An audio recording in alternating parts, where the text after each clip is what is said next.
Hey, what's going on, everybody? It's your boy Patrick, and we're finally gonna get into the meat of everything, and it's how to succeed with your cold email scripts and templates. So, for a lot of you, this is the moment you've been waiting for in terms of the execution side of writing the emails and seeing the scripts and how you're gonna send it out.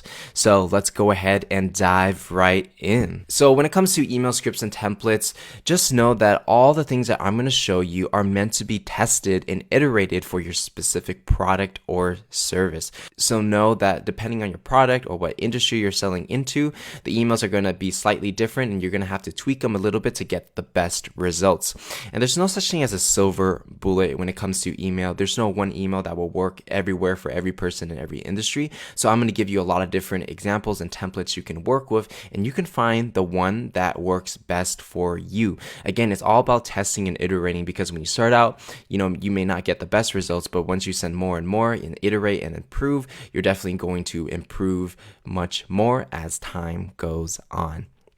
So here's how you're going to test your emails. If you want to keep it basic and you're sending your emails through something like Gmail, I recommend you send at least 20 emails using one formula or a variation of that formula at a time.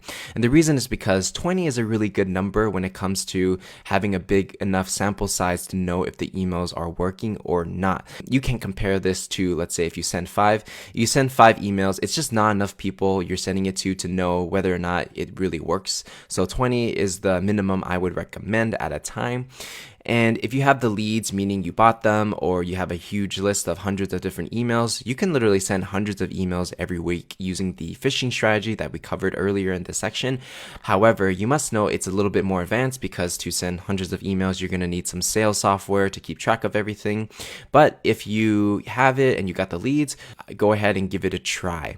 And, when you're testing the different variations of the formulas that I'm going to give you, know that there are a lot of different elements you can change and tweak to get better results. And some of them include the subject line, the unique benefit that you offer within the body of your email, case studies or statistics you're putting into your email, and finally, the final sentence or the call to action at the very end of the email. So know, as you send your first batch of emails, switch things up when you do the next test and A/B test them to see which one is best for you and which elements you can improve. When it comes to tracking results, you got to know that what gets measured gets improved. And so what you want to do is you want to break down the process of cold emailing to know exactly what is working, where it's working, or why it's not working.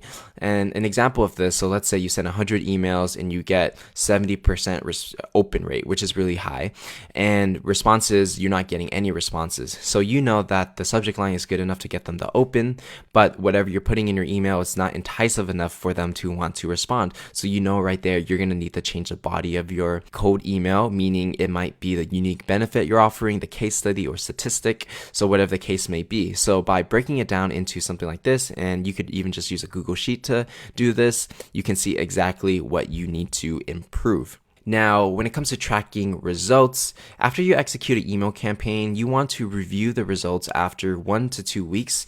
And this is going to give you enough time to see whether the email is working or not. You don't want to check it every day because some people may respond a little bit later. So 1 to 2 weeks is a good rule of thumb to go by when it comes to adding these into your Excel sheet when you're tracking your results.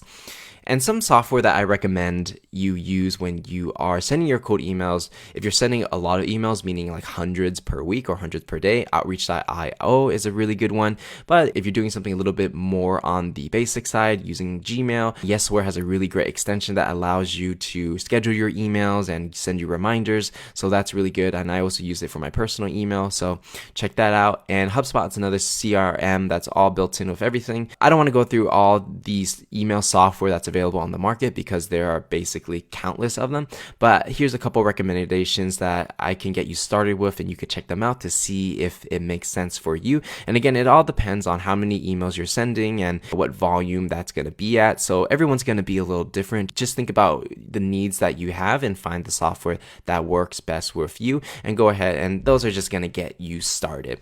That's everything you need to know for getting started with the scripts and templates. Know that it's all about an iteration iteration process, meaning your first batch may not get that great results, but as you keep sending more and you track it, you're going to figure out what works, and eventually you're going to succeed. So with that, let's go ahead and dive into the actual templates. So first off, I want to introduce you to the Pain Doctor formula. This is one of the most effective email templates that I've used. It's super simple and it pretty much works in a majority of industries and product or service that you are probably selling. So when it comes to the Pain Doctor formula, the first thing you want to think about is you want to take a prospect's latent pain and make it become a realized pain. And if you forgot, a latent pain is a pain that a customer or prospect does not know that they are currently experiencing, and you want to bring that into the light and make them really feel that pain that they didn't even know existed a moment ago. And you want to make it hurt as much as possible. And the reason for why you want to do this is because the more pain a prospect experiences, the more they want to solve for that pain.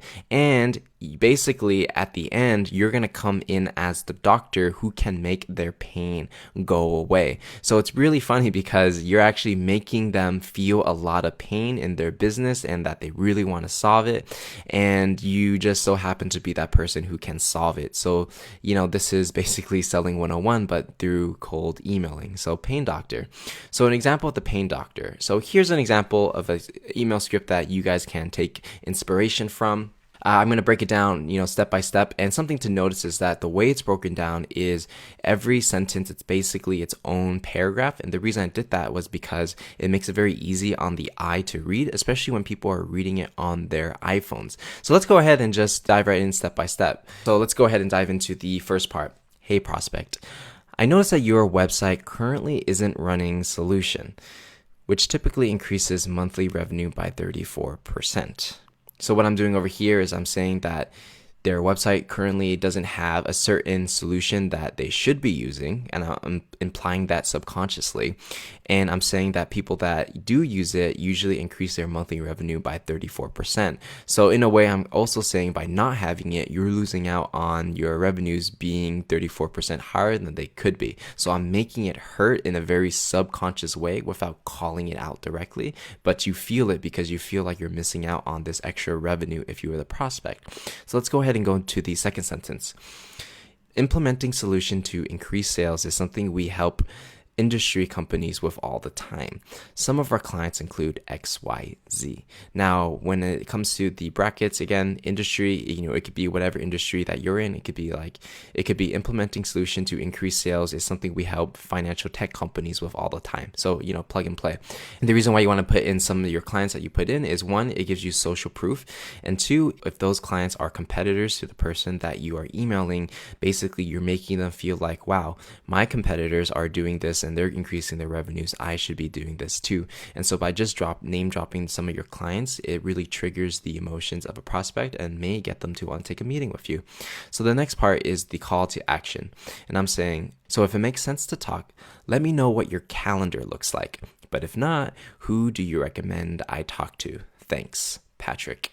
So here I'm doing the call to action, and the strategy I'm going for is I'm saying just in a very soft way. So if it makes sense to talk, let me know what your calendar looks like. And basically what I expect from them is to respond to me with a time of when they are available.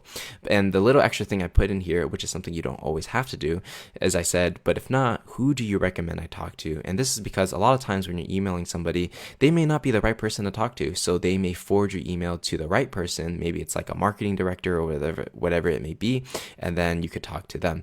So I like to end things off with that combo because it's a very soft way to ask for a meeting, but it's very direct at the same time. And if you got the wrong person, or if that person's not in charge, they can refer you to somebody else. Let's go ahead and go into another example of the Pain Doctor formula, but this time I'm going to fill in all the blanks instead of putting in the brackets so you get a better idea of how this works. Hey, John. I noticed that your restaurant currently isn't running an Instagram account, which typically can increase local foot traffic by 65% for restaurants in the Los Angeles area. So what I'm saying here is, so the example service I'm advertising is a Instagram service where I handle restaurants' social media accounts and try to grow that out so that it drives more foot traffic into the restaurants. So I'm saying your restaurant doesn't have Instagram, and basically you're missing out because a lot of people in the LA area are increasing their foot traffic by 65% just by having Instagram. So by not having it, you're just losing. So the next sentence I'm going for is, starting, running, and creating content for Instagram is something that we actually help LA-based restaurants like yours with all the time. In fact, some of our clients include Applebee's, Subway, Pizza Hut. So basically, I'm coming in as the doctor and I'm saying, hey, you're not running an Instagram account, that's the pain. And luckily for you, I actually help a lot of companies with that. Here are some of your competitors that I work with, and you should probably work with me or else you're losing out. So that's basically what I'm saying. So in the end, I'm closing it off with, so if it makes sense to talk, let me know what your calendar looks like. But if not, who do you recommend I talk to? Thanks, Patrick. So that's basically just an example of how I would do the pain doctor formula. Again, come in with the pain with the first sentence or two. Then you want to come in as a doctor or solution in the next part. And lastly, at the end, you want to do the call to action, see what their calendar looks like. But if not, see who else you can talk to at that company. So that's everything when it comes to the pain doctor formula. Go ahead and just take from these examples, change it up depending on what your industry is or your product or service is. And just remember, you want to make it hurt as much as possible. And it's even more effective when you do it in a low-key subconscious way. So with that, let's go ahead and move on to the next template.